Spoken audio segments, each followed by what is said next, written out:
Hace 30 millones de años, en esta zona del Océano Atlántico, a unos 95 kilómetros de África y a 940 de Europa, aparecen varios volcanes submarinos.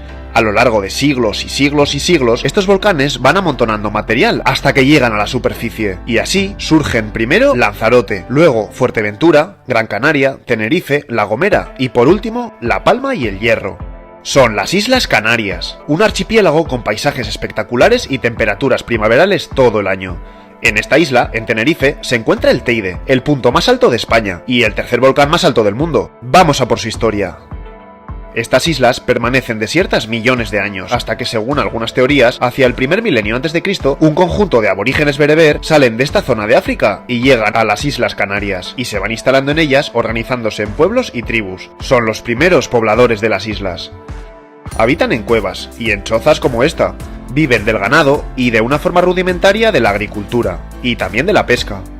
Pero pasa algo, los habitantes de cada isla hacen su vida sin relacionarse con el resto de islas, y por tanto no se da una cohesión cultural ni social del archipiélago, surgiendo 7 culturas insulares particulares. Los bimbaches, los banaoritas, los gomeros, los canarios, los major, los majoreros y los guanches. Posteriormente se utilizará este último nombre, los guanches, para referirse a todos los aborígenes del archipiélago y también para los idiomas que hablan, las lenguas guanches. Se piensa que pudieron recibir la visita de pueblos antiguos del Mediterráneo, primero de los fenicios y luego de los romanos. Estos últimos utilizan el nombre de Islas Afortunadas para referirse a ellas, y es que es de los romanos de quienes tenemos los primeros documentos escritos. En uno de esos documentos, un tal Plinio el Viejo cuenta que en esta zona hay un montón de perros, en latín canis, de gran tamaño, y probablemente de ahí viene el nombre de Can Arias. ¿Te habías fijado que en la bandera canaria figuran 2 perros al lado del escudo? Ya no los podrás dejar de ver. Pero entonces, en el siglo V después de Cristo, cae el Imperio Romano, y desde entonces dejan de recibir visitas. Los europeos se olvidan de ellos, y viven aislados, durante aproximadamente 1000 años. Y de esa forma, mientras que la sociedad y las regiones de Europa se están desarrollando, los aborígenes canarios siguen viviendo como en el Neolítico. Ese aislamiento acaba en el siglo XIV. Atención, los europeos se han lanzado al Atlántico a encontrar nuevos horizontes. En una de esas exploraciones, unos marinos llegan hasta Canarias, redescubren el archipiélago, se dan cuenta de sus riquezas y la paz se acaba. A partir de entonces, portugueses, castellanos, mallorquines y hasta genoveses envían sus barcos para llevarse metales, pieles y no te lo pierdas, también habitantes de la isla para vender como esclavos. Tras estos primeros acercamientos al archipiélago, a principios del siglo XV, va a ocurrir algo que va a cambiar su historia. Para siempre. Comienza la conquista de las islas. Atención, que te lo cuento ahora. En 1402, 2 caballeros normandos, Joan Betancourt y Gadifer de la Salle, salen de La Rochelle con la intención de convertirse en dueños de las Islas Canarias. Tienen el permiso del rey de Castilla. Primero llegan a Lanzarote, y sin resistencia se hacen con la isla. Luego van a Fuerteventura, y la conquistan, pero con algo más de dificultad. Tardan 6 años, más que nada por conflictos entre ambos. Ahora, Betancourt solo continúa con la conquista. Va al Hierro, y se hace con ella otra vez sin grandes problemas. Las 3 islas quedan bajo su mando. Es la llamada conquista de señorías. Un señor, dueño de las islas. En los siguientes años, el dominio de las islas van a pasar por distintas manos. Uno de ellos, Pedraza el Viejo, se hace con La Gomera, y la suma al señorío. La conquista sigue, pero de forma un poco diferente. Mira, los reyes católicos, viendo que los portugueses están interesados en las islas, deciden adelantarse y conquistar las que quedan libres. Comienza la llamada conquista realenga. Mandan a Juan Rejón en 1478 a Gran Canaria, pero los canarios se resisten fuertemente. Necesita 5 años hasta conquistarla. Eso sí, algunos indígenas quedan sin ser sometidos en las cumbres de la isla. Luego envía a Alonso Fernández de Lugo, quien va a La Palma, captura al rey Tanusú y la conquista. Solo queda Tenerife. El mismo Fernández de Lugo va a conquistarla en 1495. Eso sí, los indígenas lo vuelven a poner muy difícil. Se resisten duramente como en la batalla de Acentejo. A pesar de ello, la isla acaba en manos de la corona, y en 1496... después de casi un siglo, las Islas Canarias quedan conquistadas totalmente. A partir de ahora, el archipiélago canario entra en el área cultural hispanoeuropea y empieza la fase de colonización. Llegan nuevos pobladores, sobre todo castellanos, pero también de otras zonas, que se reparten las tierras y las aguas de las islas.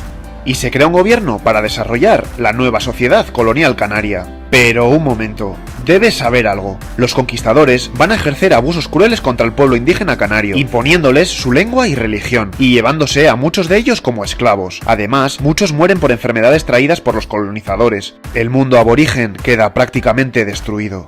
Pues bien, los nuevos pobladores empiezan a explotar las tierras canarias a través de monocultivos. Primero, introducen la caña de azúcar, cuyo cultivo, sobre todo en estas dos islas, va a extenderse tanto que van a convertirse en los abastecedores de toda Europa, llegando a ser conocidas como las Islas del Azúcar. Y luego, en el siglo XVII, la vid, sobre todo aquí y aquí. El vino malvesía se hace tan famoso que hasta Shakespeare lo menciona en una de sus obras. Las islas se empiezan a desarrollar económicamente. Pero recuerda, las islas tienen dos estatus, las realengas y las de señoría. La vida en estas últimas es más dura por la dependencia absoluta del señor feudal y la cantidad de impuestos que deben pagarle.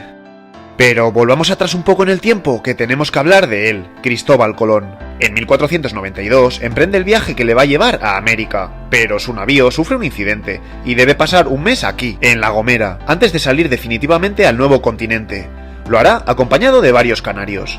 Pues bien, a partir de ahora, y con la colonización de América, Canarias se convierte en la parada inevitable de las rutas comerciales que se crean entre los dos continentes. Y es que fíjate qué posición más estratégica. De aquí a aquí soplan los vientos alisios, que hacen de las islas el comienzo de la autopista de viento que lleva al continente americano. Es el lugar perfecto.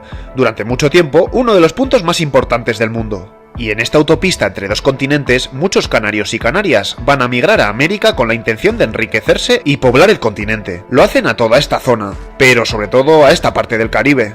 Pero hay un problema, que las islas sean un punto donde llegan barcos llenos de especias y tesoros, atrae continuamente a piratas de Europa, especialmente durante los siglos XVII y XVIII. El ataque más famoso es el que hace el británico Nelson, al que los tinerfeños responden firmemente con el mítico Cañón Tigre, no solo hundiendo su barco, sino también arrancándole uno de sus brazos. Increíble episodio.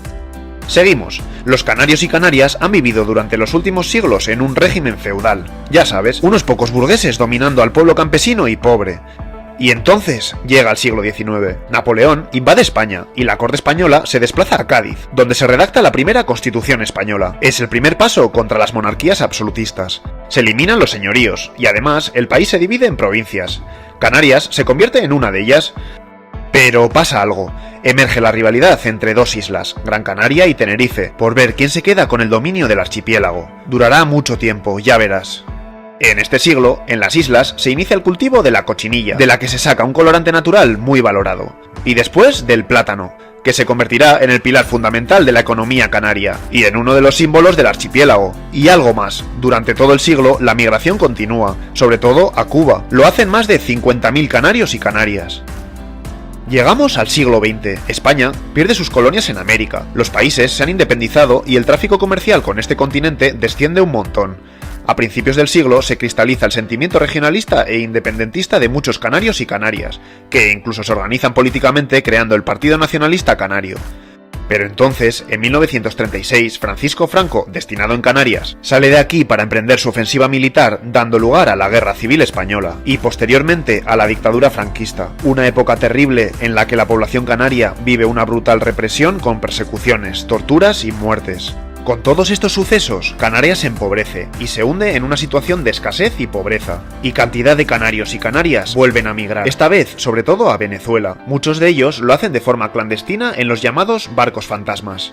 La situación económica cambia a partir de los años 50. El gobierno local, con el plan de aumentar el turismo, comienza a mejorar la infraestructura básica de la isla, incluyendo el aeropuerto, y el turismo sube hasta que Canarias se convierte en un lugar turístico internacional importantísimo. Con la muerte de Franco llega la democracia. En 1982 se otorga a las islas el Estatuto de Autonomía. La capacidad de autogobierno es ahora mayor. ¿Te acuerdas de la rivalidad de las dos islas? Pues bien, el archipiélago se divide en dos provincias, Santa Cruz de Tenerife y Las Palmas, y el asunto se zanja. La población, a lo largo del siglo, se quintuplica hasta llegar al 1,5 millones de personas. A final del siglo y a lo largo del siglo XXI, las islas reciben a multitud de africanos y africanas que, huyendo de sus países, utilizan Canarias como puerta de entrada a Europa. Pero no solo eso, las islas se convierten también en destino de muchos trabajadores y trabajadoras de la península, de jubilados y jubiladas del norte de Europa, y de población latinoamericana, entre otros, llegando a superar los 2 millones de habitantes.